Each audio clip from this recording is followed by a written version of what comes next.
जय हिंद साथियों, आपका स्वागत है। झारखंड से संबंधित ज्ञान 40 प्रश्नों के एक सत्र में आपका स्वागत है। इसके पिछले सत्र को देखने के लिए डिस्क्रिप्शन बॉक्स पर जाएं अथवा मेरे प्लेलिस्ट में जाएं और आने वाले वीडियोज को प्राप्त करने के लिए चैनल को लाइक, शेयर और सब्सक्राइब करके बेल बटन दबाना ना भूलें। चलिए शुरुआत करते हैं। पहला प्रश्न जो है आपके स्क्रीन पर है कि गिरिडीह जिले में विभाजित होने वाले दो मुख्य नदियों का नाम क्या है। तो बराकर और सकरी नदी इनका नाम है। बराकर दामोदर की सहायक नदी है और मार्ग बदलने के लिए मुख्यतः सकरी नदी को सुमागधी उपनाम से भी जाना जाता है।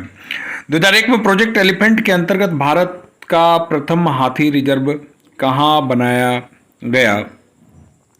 तो पूर्वी सिंहभूम में बनाया गया और पूर्वी सिंहभूम जिले के दलमा में 2001 में प्रोजेक्ट एलिफेंट के अंतर्गत भारत का प्रथम गज आरक्ष क्षेत्र हाथी रिजर्व क्षेत्र बनाया गया है। और ध्यान रहे एक चीज़ कि रांची जो है हाथी जो है हमारा राजकीय पशु भी है।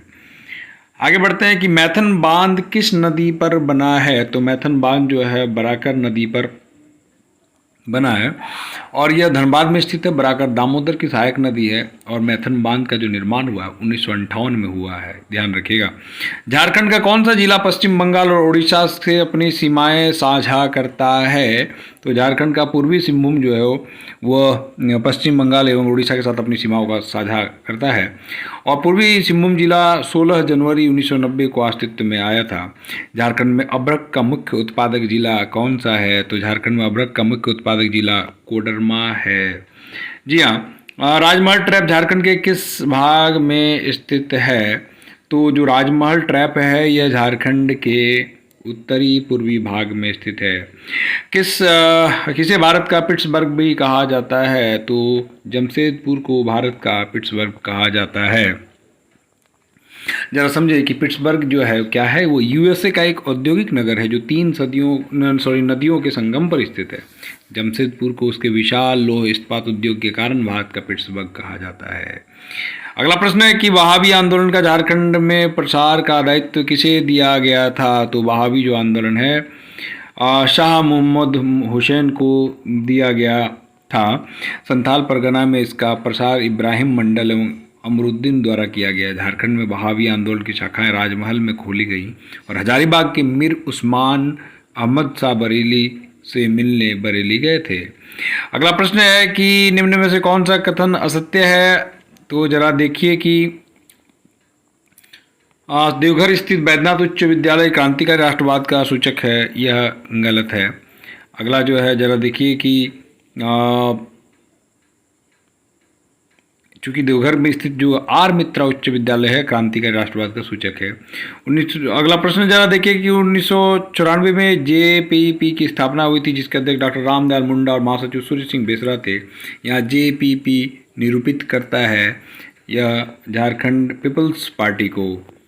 जरा आगे देखते हैं कि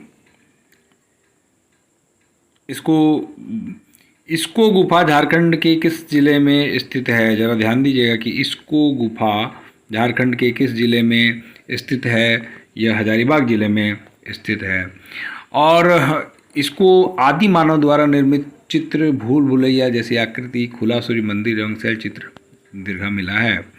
अगला प्रश्न है कि कौन सा कथन असत्य है। तो जरा देख लें, इसमें कुषाण वंश के सिक्के पलामू से मिले हैं, यह एक असत्य है।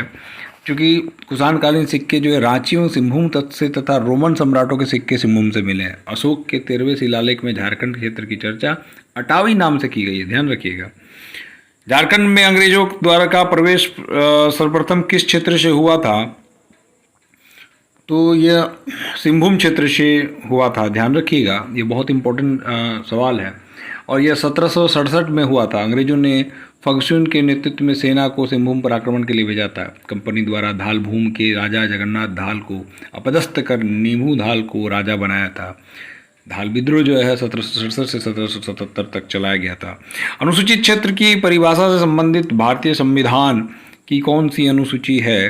तो 5वीं अनुसूची है। अगला प्रश्न है कि बेगा जनजातीय सामान्यतः क्षेत्र में नहीं पाई जाती है। तो यह सिंहभूम क्षेत्र में नहीं पाई जाती है। जनजातीय अर्थव्यवस्था का मूलाधार क्या है? तो जनजातीय अर्थव्यवस्था का जो मूलाधार है वह कृषि है। मुंडा जनजाति के लोग स्वयं को क्या कहते हैं? मुंडा जनजाति के स्वयं को हुड़को कहते हैं, हुड़को कहते हैं। मुंडा जाति के लोग अपनी भाषा को होड़ो जगर कहते हैं, जबकि उरांव जनजाति के लोग स्वयं को कुड़ख कहते हैं। झारखंड की किस जनजाति जनजाति का हिंदू संस्करण कहा जाता है? तो झारखंड की भूमिज जाति को जनजाति का हिंदू संस्करण कहते हैं। और इनकी सर्वाधिक संख्या पूर्वी सिंहभूम जिले में है, इसको जान लीजिए। और मुगल काल में इसको चूहाड़ बोला जाता था। धनबाद में इन्हें सरदार नाम से पुकारा जाता है। इनके पुजारी को लाया कहा जाता है और इनका धर्म जीवात्मवाद और हिंदू धर्म का मिश्रित रूप है। अगला देखें कि जो सूची जो है वो सुमेलित करिए। तो इसमें जो सबसे सुमेलित सूची है वह सी नंबर है। जो नृत्य है जदू दाढ़ी वो बसंत ऋतु में होती है, करम दाढ़ी वर्षा ऋतु में होती है, माथा दाढ़ी शीत ऋतु में होती है और जतरा खद्दी ग्रीष्म ऋतु में होती है। आगे बढ़ते हैं कि झारखंड का प्राचीनतम एवं सर्वाधिक लोकप्रिय वाद्य यंत्र कौन सा है? तो झारखंड का सबसे लोकप्रिय और ये यंत्र जो है मांदर है। ठीक है, इसे तुम्दक भी कहते हैं। इसका निर्माण मिट्टी या लकड़ी के गोलाकार खोल के खुले सिरे से दोनों ओर बकरी का चमड़ा मारकर किया जाता है। बांसुरी झारखंड की सर्वाधिक प्रिय और सुदृढ़ वाद्य है। अगले प्रश्न की ओर चलते हैं। रथ यात्रा जगन्नाथपुर मेला का आयोजन कहाँ किया जाता है? तो यह रांची में किया जाता है। अगले प्रश्न की ओर चलते हैं कि ओहिरा गीत का संबंध किस त्योहार से है? तो ओहिरा गीत का संबंध वंदना से है। पंडित रघुनाथ मुर्मू ने संथाली संस्कृति को बढ़ावा देने के अपने प्रयासों के भाग के रूप में संथाली वर्णमाला का निर्माण किया, जो निम्न में से किस रूप से जानी जाती है? तो यह संथाली वर्णमाला जो है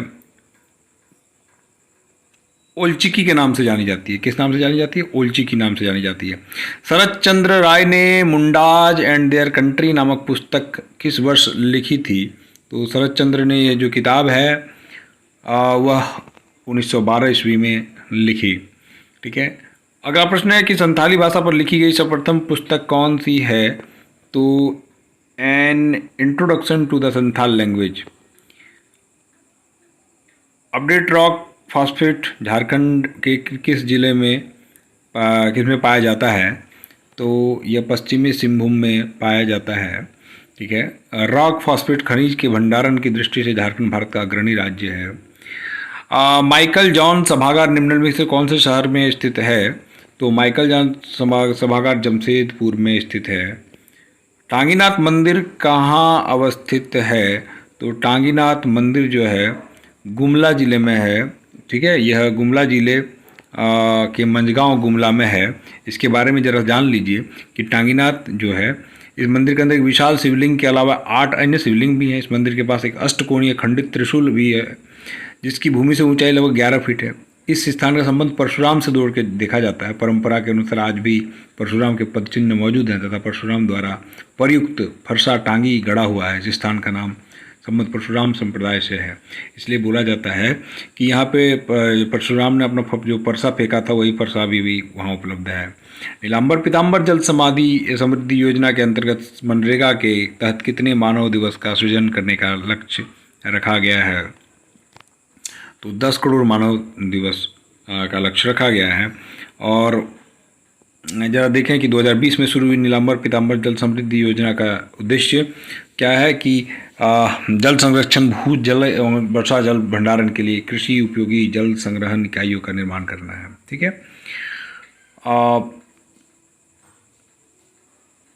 झारखंड राज्य में की सरकार की खेल नीति किस प्राधिकरण में लागू की जाती है? तो यह साझा में लागू की जाती है, जिसे बोलते हैं साझा का फुल फॉर्म क्या है? स्पोर्ट अथॉरिटी ऑफ झारखंड है। अगला प्रश्न की ओर बढ़ते हैं कि सिद्धू कानू ने 1855-56 में ब्रिटिश सत्ता साहूकार व्यापारियों व जमींदारों के खिलाफ किस विद्रोह का नेतृत्व किया था? तो उन्हें संथाल विद्रोह जो है का नेतृत्व किया था। अगला प्रश्न है कि निम्न में से कौन सा कथन असत्य है? तो जरा देखते हैं। आज इसमें भारत छोड़ो आंदोलन हजारीबाग के नेतृत्व जामवंती देवी ने किया था। ठीक है।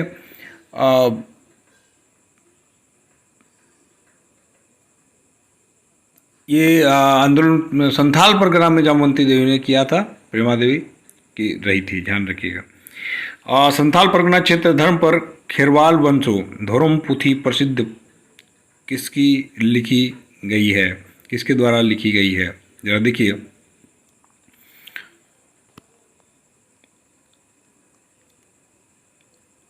मांझी रामदास टुडू के द्वारा लिखी गई है। हाल में फॉरेस्ट सॉयल हेल्थ कार्ड जारी करने वाला पहला राज्य कौन सा बना? जी हाँ, झारखंड, जिसने मिट्टी के हेल्थ की टेस्ट की, उसका कार्ड जारी किया। झारखंड के सालगे हांसा किस जिले के हैं जिन्हें साहित्य अकादमी युवा पुरस्कार 2022 से सम्मानित किया गया? तो ये जमशेदपुर से बिलोंग करते हैं। और ध्यान रखिएगा, इसमें अगला प्रश्न है कि CNT अधिनियम 1908 हेतु ब्लू प्रिंट किसने तैयार किया था? बड़ा महत्वपूर्ण प्रश्न है। यह जो है जॉन H. हॉफमैन ने किया था। छोटनागपुर काश्तकारी अधिनियम हेतु ब्लूप्रिंट जॉन H. हॉफमैन ने किया था। यह अधिनियम 11 नवंबर 1908 को लागू किया गया था। इसमें कुल 19 अध्याय और 271 धाराएं हैं। इम्पोर्टेंट है। झारखंड के संदर्भ में कौन सा संशोधन एक्ट को मौन क्रांति भी कहा गया है? तो झारखंड के संदर्भ में 73वां 74वां को मौन कहा गया है। इसके बारे में समझ लीजिए कि क्यों मौन कहा गया है।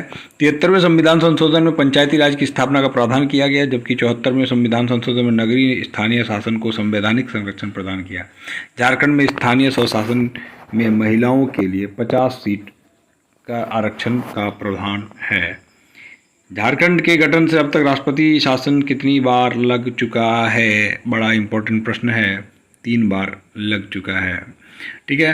पहली बार कब लगा था ये पूछा? 19 जनवरी 2009 को लगा था। दूसरी बार 1 जून 2010 को लगा था। और तीसरी बार 18 जनवरी 2013 को लगा था। और आखिरी प्रश्न है, झारखंड की अर्थव्यवस्था का प्रमुख आधार क्या है? तो झारखंड की अर्थव्यवस्था का प्रमुख आधार कृषि है। इसके साथ ही 40 प्रश्नों का महत्वपूर्ण जो सत्र है ये समाप्त हुआ। अगले सत्र को प्राप्त करने के लिए चैनल को सब्सक्राइब और बेल बटन को दबा दें। धन्यवाद।